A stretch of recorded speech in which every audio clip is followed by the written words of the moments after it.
Okay, so this talk has appeared in the BMJ recently, about 6 weeks back, and there's going to be a bunch of BMJ articles that are left over here on the table for you. For those of you who are keen to see the printed version, the printed version, though, is in code. The code is called English.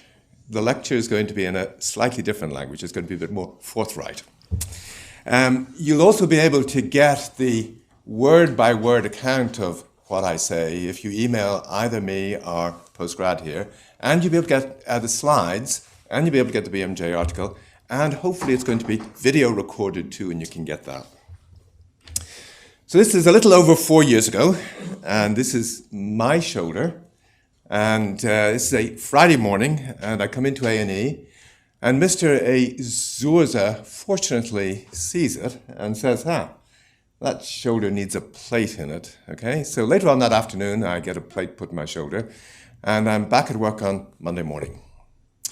And that's a good outcome for me and my family and my friends. It's a good outcome for the hospital, who don't have to appoint locums. It's a good outcome probably for the patients I see who don't have to see a stranger. It's a good outcome all round. When healthcare works as well as this, it can be delivered for free. The money saved pays for the actual Healthcare Act. But a few weeks later, I get this letter through the post, which explains to me why healthcare in the UK and in the Western world is going bankrupt. This is an invitation to me and almost everybody over the age of 50 who breaks a bone anywhere in the Western world these days and comes into hospital will get a letter like this inviting them to come and have their bones screened. And the reason we get letters like this is because of adverts like this from the 1980s. This is a bisphosphonate drug for osteoporosis, and it conveys the impression that rather like the plate in Healy's shoulder, this is going to be good for this woman, it's going to be good for her family, it's just generally going to save money, it's going to pay for itself. And the guidelines which have just begun to come out of that stage say, yes, you should use these drugs. And the companies provide free bone scanning machines. And people in the health services say, whether you think it's the Vaughan Gething of the day, or the Gary Doherty of the day, or the Karen Mottart of the day, pay for sales force for these drugs. They pay for the screeners.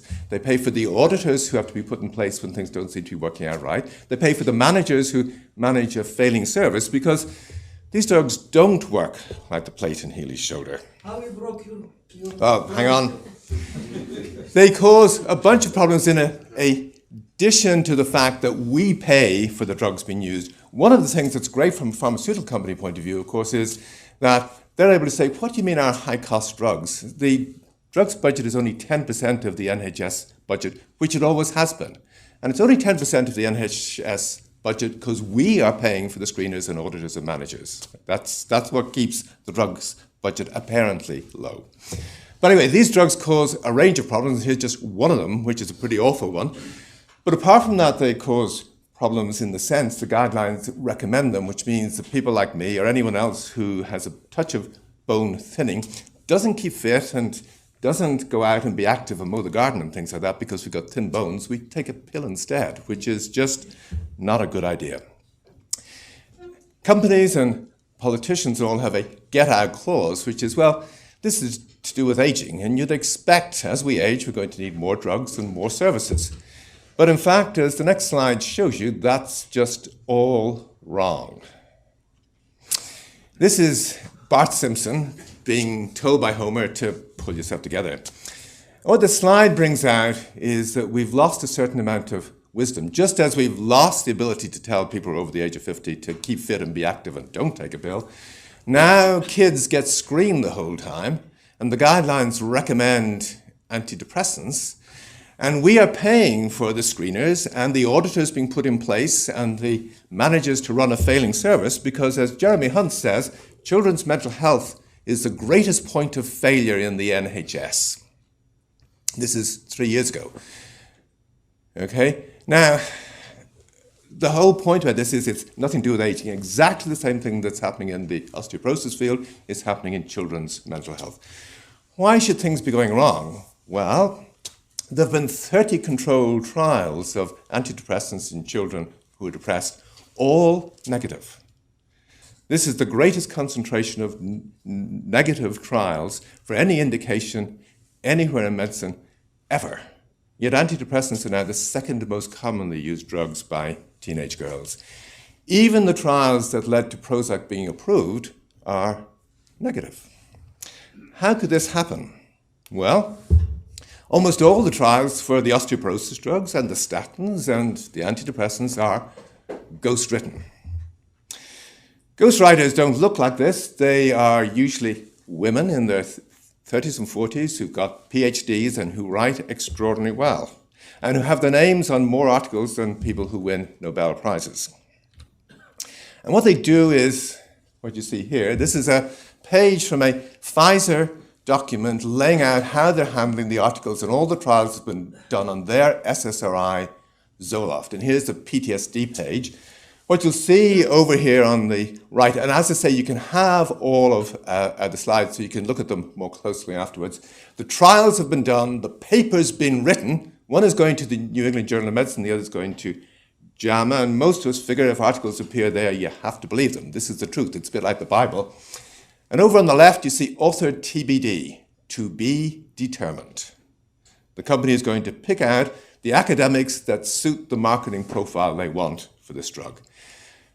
For the last 30 years, the greatest concentration of fake news on earth has centered on the drugs that we doctors hand out to our patients. Now, that's clearly a serious problem, but there's a much more serious one which this talk is going to be about.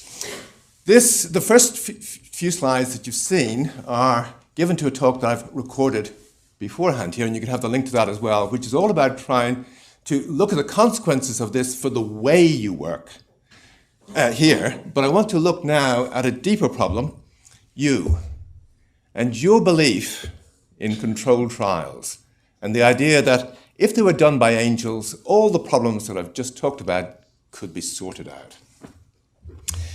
So, randomized controlled trials begin in 1948, and this is British medicine's 1966 World Cup moment. We're still glorying about it. Randomized controlled trials were invented here, and we go on and on about it so much that we don't recognize that in the Mayo Clinic 2 years beforehand, streptomycin, which was the drug being looked at here, had been looked at in the Mayo Clinic, and they reported much more detail and a much better insight on what this drug does than the RCT did. They reported that, yes, it works, not all that well, but it works, that people become tolerant to it, and they can become deaf on it, all of which the RCT missed. The person behind this RCT was a guy called Tony Hill, and 20 years later, you see him here. Tony Hill's not a doctor. He's the one who did run trials, but here he is talking about the randomized controlled trials that he's invented. And he says, you know, they're not the best thing since sliced bread. They can be useful for one thing, which is looking at therapeutic efficacy. Now, that's not the same as evaluating a drug. The whole point behind the talk here is that RCTs are not a good way to evaluate drugs. All of you here in the room are a lot better than an RCT. But there is one thing that they maybe can contribute towards, which is looking at therapeutic efficacy. Any belief that controlled trials were the only way to look at things would mean that the pendulum would come off its hook. I'm not going to read these things out for you. I'm going to assume that as I talk, you're going to be able to read them at the same time. The person who probably did most to put RCTs on the map, you see here, was a man called Louis Lasagna, who over in the States was the main proponent of RCTs. Nobody paid any heed to him, though, until an accident happened, and that was the thalidomide crisis in 1962. And the politicians had a problem, which is they had to be seen to do something, and the answer was, well, up popped Lasagna to say, well, you should force companies to prove their drugs work, and you can do that using RCTs. So they built RCTs into the 1962 Food and Drugs Act. As of 1962, there had been only one drug before it had been brought on the market that had been through a placebo-controlled trial in which it had been shown to be safe and effective. And that drug was thalidomide, and the person who ran the trial was Lasagna. A few years later, Lasagna, like Hill, has become disenchanted with RCTs, and faced with people saying in JAMA and things like that, that adverse events, we can't believe these reports about adverse events. If you haven't done a controlled trial, then it isn't real. And he says, well, actually, the reporting by someone like Chris Soubry here is not less sophisticated than an RCT, unless by sophisticated you mean adulterated. RCTs are terribly adulterated, but actually the reporting by a good clinician is much better than what you get from an RCT. And here he is a few years later, around the time that evidence-based medicine has begun to come on stream, saying, in contrast to my role during the 1950s when I went around the place telling everybody to do RCTs, now I figure, well, actually, you should be doing other things. There are all sorts of other things you need to pay heed to. And evidence-based medicine tells me and you nothing about what to do for the patient right in front of us. The Mrs. Jones and Mr. Smith, you don't learn about these things from RCTs and evidence-based medicine. So where did RCTs come from? The key person before Hill was this guy, Fisher, whom you see smoking. Ronald Fisher didn't believe smoking caused heart attacks or lung cancer or anything like this, but he's the person who put RCTs, the idea of RCTs on the map. He was not a doctor. He never ran any experiments, any RCTs. It was a thought experiment. And it was all about, well, Chris Soubry claims he knows what he's doing, okay? You're just here in the firing line, Chris, okay? Claims he knows what he's doing. How do we test this out? Well, if he really knows what he's doing, there's only two things can get in the way. Confounders that he isn't aware of or chance. Randomization will take care of the confounders, and, well, we can decide that if he does this, he'll get that outcome. Well, maybe if once in 20 he doesn't get that outcome, we can put it down to chance. So Chris firing the arrow, the drug, whatever it is that he gives, will be able to do something like this. It's a Robin Hood-like move. He'll split the previous arrow that was there. But you know that randomized controlled trials, there's no area of medicine where this is what we get from randomized controlled trials. It's what we get is much more like this.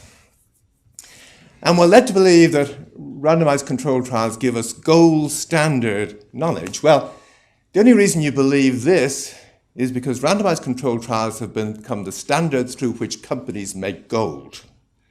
And they have led you to think that RCTs are the gold standard knowledge, rather than your clinical judgment.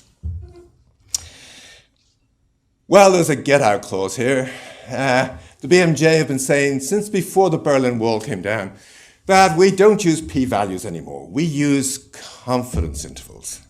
So here's a pre-Euro Deutschmark, on which you see Carl Friedrich Gauss, who created the confidence interval. And just there, you can see, oh, sugar, let's go back. Just there to the left of Gauss, I'll avoid using the pointer. You can see the confidence interval. And what's this about? Well, Gauss had this problem, which was, let's take the guys in the front two rows here, the 6 people. If we gave them telescopes back in 1810 and asked them to look at a star, they'd all come up with slightly different places for the star. And the issue was, how do we know it's one star or more than one star? And Gauss's answer, well, was this measurement error, which counts for the variation. So the confidence interval maps that, and if the reported star lies outside that, well, then it means it's 2 stars. But again, if we take the front 2 rows and I gave them a drug, some of them, the group here on the left would become maybe sedated. And there's loads of drugs that will do this. And the group on the right, these 3 here, will wake up. This is not measurement error. And if we try and apply a confidence interval to it and say, well, actually, the most likely thing this drug does is right down the middle. It has no effect on whether people fall asleep or wake up. We've gone psychotic. I mean, this is not proper medicine. So, but RCTs are all about sorting out confounders. And what I didn't say about this slide when you saw it before was, If you superimpose the table on the right, on the one on the left, you find they map onto each other exactly. Doesn't look that way to you, but this is one reason for you to get the slides and print this one out and see if what I'm saying is true. Okay? I want to show you this. Now, imipramine was the first of the antidepressants. It's much better than the SSRIs. It gets people who are melancholic, severely depressed well in a way that SSRIs just don't. People who are severely melancholic go on to commit suicide. So even though imipramine itself is known to cause people to commit suicide, if we put it into a trial against placebo, we'd expect a result that looks like this, that the people who get imipramine are less likely to go on to a suicidal event. Now, the trials that brought the SSRIs on the market, in contrast, look more like this, because the SSRIs are not particularly effective for depression. So people who are mildly depressed had to be put into trials, and the outcome, because the SSRIs also cause people to actually become suicidal, the outcome looks like this. If you put imipramine into the same trial as you put the SSRIs into, you get exactly the same result as you get with the SSRIs.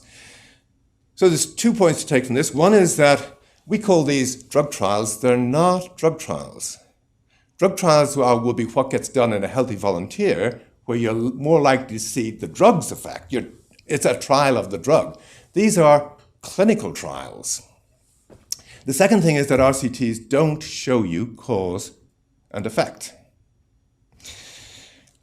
And what you've just seen there will apply across medicine, and I'm sure you guys can add to the list here, to any drugs where, in particular, where the drug and the illness produces superficially similar things. Like in the case of the antidepressants, they can cause people to become suicidal, but depression can too. And when we get that kind of scenario, it's terribly difficult to work out what's going on. Now, this is not a Healy table here. This is a GSK table. It's taken straight from a GlaxoSmithKline document, and it's very bad news for the company. The figures you see here are summed up on the bottom line, which shows you there's 11 suicidal acts on paroxetine and none on placebo.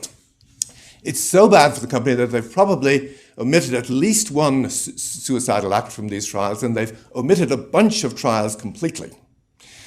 But they've got a great way to solve this problem, which is, if you look at the full document, it goes on to give you this line here underneath, which is a condition called intermittent brief depressive disorder. And this is a state in which lots of people commit lots of suicidal acts.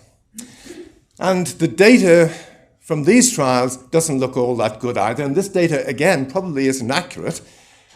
I can add 12 suicidal acts to the paroxetine column here to bring that up to 46 suicidal acts versus 35 on placebo, and still get the same extraordinary result which you see on the next page, which is that paroxetine saves lives.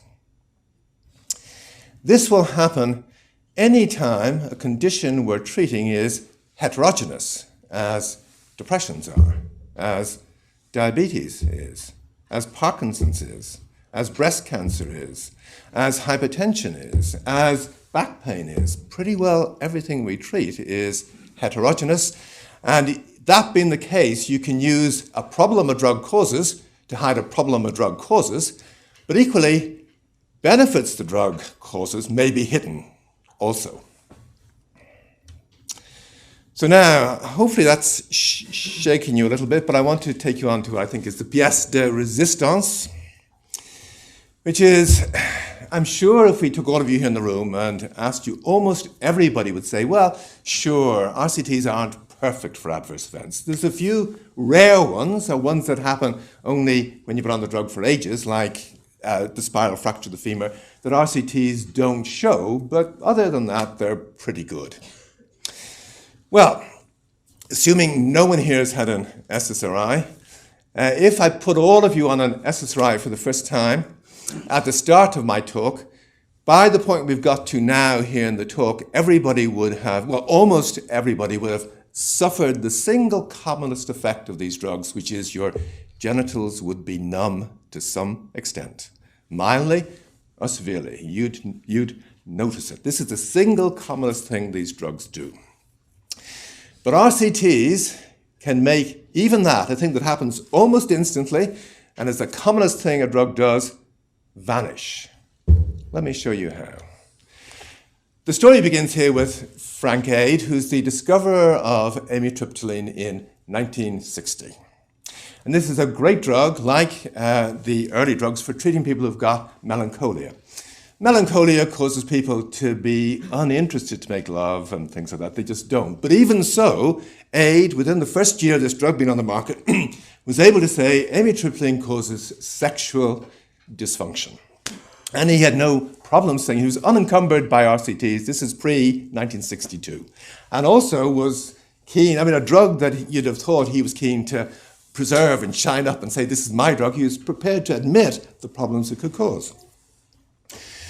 So here's George Beaumont, 10 or 15 years later, and George Beaumont is working for Geigy Pharmaceuticals, and he has a very difficult job, which is depression is rare at this stage, and there's too many drugs around the place, and yet another has been brought on the market called clomipramine, which we now recognize to be the most potent antidepressant we have, but back then it was making no progress. And George came up with a great idea. He was able to get hold of the Daily Express or the Daily Mail or whatever, and he had a starlet from one of the soap operas who was featured in there saying, clomipramine is just wonderful, it's a miracle. Now I have to explain here that the antidepressant dose of this drug is 150 milligrams. And just saying, it's wonderful, it makes me so happy. Because my boyfriend has premature ejaculation problems, and on 10 milligrams of clomipramine 30 minutes before we make love, he's just fine. Okay? Now, there's SSRIs on the market, which most of you here in the room won't know about, which are on the market for just that purpose. You don't hear about them. But the SSRIs we have that you do hear about that are used to treat people who've got nervous problems come from clomipramine. And they come on the market around 1990. And there's a problem for the companies. They don't want to treat melancholia because they can't, and there's too few patients who have it. They're eyeing up the Valium market. All the patients going to their GPs who have nervous problems. There are millions. We need to get this market. And they persuade doctors that they don't want to treat the superficial anxiety that patients come in with drugs that you can get hooked to. You want to treat the underlying problem and put things right with drugs you can't get hooked to.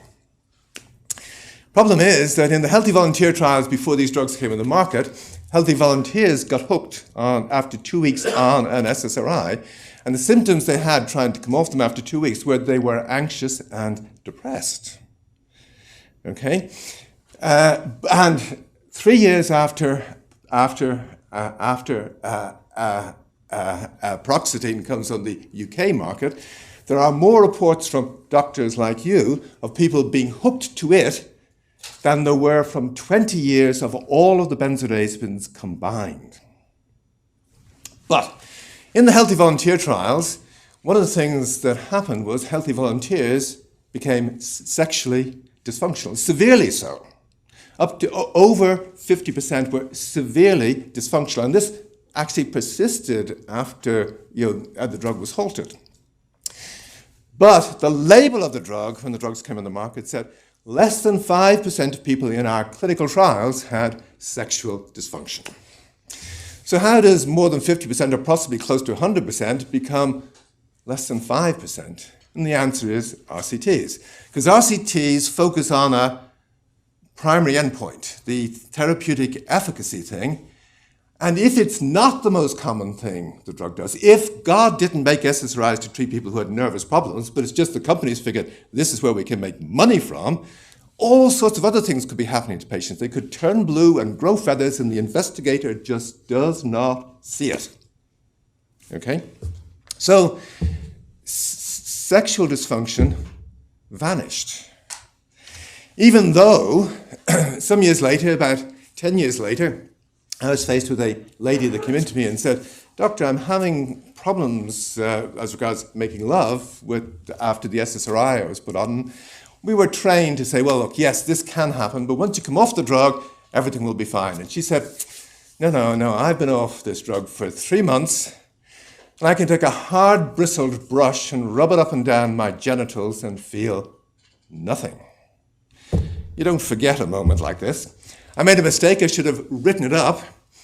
It took 5 more years before people began to write up post-SSRI sexual dysfunction, which is a state where people become profoundly genitally numb. It can happen after only a few days on the drug. It may only appear in a severe form once you stop the drug. After you become genitally numb, you lose function, your orgasms mute or go away completely, you lose libido, and it happens in all age groups, both sexes, every ethnic group, and can last forever. It also happens on finasteride and after Roaccutane. I mean, it's not all people who go on these drugs, but it can happen with both these drugs. This is a pharmacological mystery. There's a Nobel Prize to be won here. But up there at the top, I've got 1991. The first report that the regulator in the UK had of this syndrome was in 1991. I didn't know about it. No one I know knew about it. In fact, the first report may have been 1987, would you believe? So, despite this, sexual dysfunction on SSRIs has vanished. Why do I say that? Well, earlier this year in May, the BMJ ran this featured article on the front page, Declining Sex in Britain.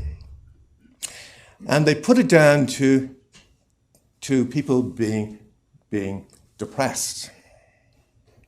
Now, the people who are on SSRIs, people who are labelled as being depressed in the UK at the moment, don't have a condition that would lead to sexual dysfunction. Melancholia can. The people who have been treated by GPs for nerves during the 1980s were not sexually dysfunctional. In fact, people probably turned to sex just like they turned to eating to handle their nervous problems. And the benzodiazepines didn't cause sexual dysfunction.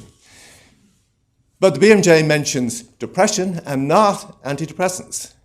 The media aren't interested in the possibility that the antidepressants these people are on may be causing them to be unable to make love. We now have between 10 and 15% of the population on antidepressants. 90% of them are on them for more than a year. Most of them are on these drugs for that long because they can't get off. So that's at least 20% of the population unable to make love the way they might wish to do so. I cannot get any media outlet or anyone anywhere interested in this. So we've got, well, we had back then, this is a year ago, 300 patients on our books who got PSSD. They don't all come from here. It's just people around the place get in touch. And I've got really good reports on 300 cases. So with colleagues, I thought we'd put a petition into the European Active Medicines Agency to get them to include this in the label of the drug. The reason why was that most patients, when they go along to doctors, report that doctors ridicule them. They say, look, you can't be having a problem if the drug has left your body weeks or months or years before. This is all in your mind. If you Google things, if you Google David Healy, you'll be ill forever, basically. You must have had some trauma of some sort in your life. Why don't we refer you to counselling? And in the interim, while we wait for the counselling, well, we can put you on an antidepressant. So, was there any point sending a petition into EMA, who are like MHRA and FDA, they're a bunch of bureaucrats, and they have thousands of reports there. Why would they do anything when we get in touch and say, well, we've got 300 reports? We thought we'd play an experiment on EMA, derived from the unfortunate experience of Walter Raleigh, whom you see here. 300 years ago, Walter Raleigh was accused of being too close to those pesky Europeans, and he ended up being executed on the basis of hearsay. The people who said he was talking to Spaniards or the French or whoever didn't come into court to make the case. They didn't come into court to be cross-examined. And after Raleigh's execution, legal systems worldwide changed to say, look, we can't have this. You know, if you don't come into court, we're not going to count the evidence. It's only the stuff that can be cross-examined in court that counts. When doctors report on adverse events and things go to the regulator, or these days, whoever reports on adverse events, when things go to the regulator removes names. They immediately transform the adverse event report into hearsay, so that if I put Chris on an SSRI, he gets PSSD, and he wants to go to court and say, look, I've been injured by this drug, the courts, if he says, look, I know EMA have 10,000 reports of PSSD, the courts will say, hearsay, that counts for nothing. In contrast, the RCTs don't show it, and RCTs aren't hearsay, even though we now know that we can't access any of the patients from them anymore these days. They're in India or Botswana or wherever. The people who write the articles, well, they have never seen the patients either. And in fact, we know that even before trials moved out of Western settings, that even here in Western settings, the patients didn't always exist. So that's the situation we're up against. So anyway, we told EMA that we've got close to 100 reports where patients are happy to have their names on them, and close to 40 reports where doctors are willing to say, I put this patient on this drug, there's no other way I can see to explain the problem other than the SSRI. And we made it clear to EMA we were doing this so they could follow the patient up. Because you see, if you report to a company rather than the regulator, the company is legally obliged to follow the case up. And they'll get your history, your records and things like that, and work through the record in order to try and find the ingrown toenail you had at the age of 2, which is causing the sexual dysfunction now. But they often end up concluding that there's no other way to explain it other than our drug. And they put it in the label of the drug under other reports. It's at a bit of the label underneath the adverse events from RCTs, which you think are the real thing. This is under other reports, which is a bit of the label where you think, well, this is a wonderfully transparent company who's giving us all the stuff that even the Church of Scientology and the Flat Earth people believe or have reported into them. So, hey, of course we're not going to believe that. But actually, that's the bit of the label where the companies concede our drug has caused. So if you want to make a difference, you want to report to a company rather than the regulator. But the key thing is probably to to report to both and leave your name and the patient's name on the report. Because EMA decided in June this year to include enduring sexual dysfunction in the label of these drugs. Now, they may have done so only because the companies want to get rid of the SSRIs these days, the way they wanted to get rid of the benzodiazepines. But anyway, they did it.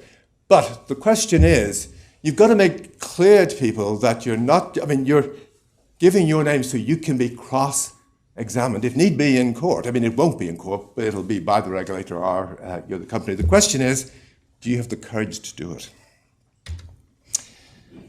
So the bottom line is this, that around 1990, when we get evidence-based medicine changed. RCTs became the gold standard rather than clinical judgment. The phrase, the plural of anecdotes is not data, is what you began to hear. In fact, the original phrase is the plural of anecdote is data. Journals changed. They only took RCTs. They didn't take case reports anymore. We used to get drugs bulletins which talked about the harms of journals. We don't anymore. Well, they're there, but you can't find them. We now have guidelines flung at us, written into our job contracts, which only talk about the benefits of drugs. RCTs are the gold standard way to hide an adverse event. And because of this, adverse events vanish, and our patients vanish too. And we vanish in front of managers, as you'll see now in 1 second. Since 1991, if a person becomes suicidal on an antidepressant or is unable to function from a sexual point of view on an antidepressant, I'm up against the science, and you are too, which is, I figure this drug has caused the problem, but the RCTs, the evidence base says, no, it doesn't. Well, your job and my job is to look at the patient, listen to what they say, the patient will almost always be right. If they're not right, the world wouldn't work. If they're not mostly right, the world wouldn't work. I'm biased against seeing the harms I've caused. If I listen to Chris and he's saying whatever he's saying, and I end up figuring, well, yeah, I agree, even though I didn't wish to do him harm, the only way to explain this is the drug has caused it. That's solid knowledge. If a few doctors and patients say the same thing, it's absolutely for sure this drug is causing it, but you're going to be up against the evidence base which says, haha, no it doesn't. Well, the scientific approach to finding out does a drug cause a problem is just what I've outlined. Once you do that, you've got a second scientific job, which is looking at the evidence base and explaining the mismatch. In the case of the SSRIs and sexual functioning, or SSRIs and people becoming suicidal, the mismatch is because the literature is entirely ghost-written and there's no access to the data from it. That's how you explain the mismatch. So the alternative version of this talk, which you'll be able to get a link to as well, ends with this slide, which is economics is from Mars and medicine is from Venus. And it's all about looking at the changing nature of the way we work these days, not about adverse events, not about the stuff I've just talked about, but it's all about trying to explain to you that you know more about neoliberalism than any economist or politician does. You're seeing it in practice in a neo-medicalism in healthcare. It's changed healthcare into health services, okay? But I want to end this talk with a slight variation on that, which is algorithms are from Mars and magic is from Venus. RCTs are an algorithm. Evidence-based medicine is an ideology that's hostile to medicine as it used to be. The medical act is about bringing magic out of the use of a poison or a mutilation, as in the case of the plate put into my shoulder. Magic doesn't compute for RCTs, our algorithms, our insurers, our managers. It's a very clinical thing. The problem we've got is that algorithms work in a limited sense, so you can make money out of them. They are capitalizable.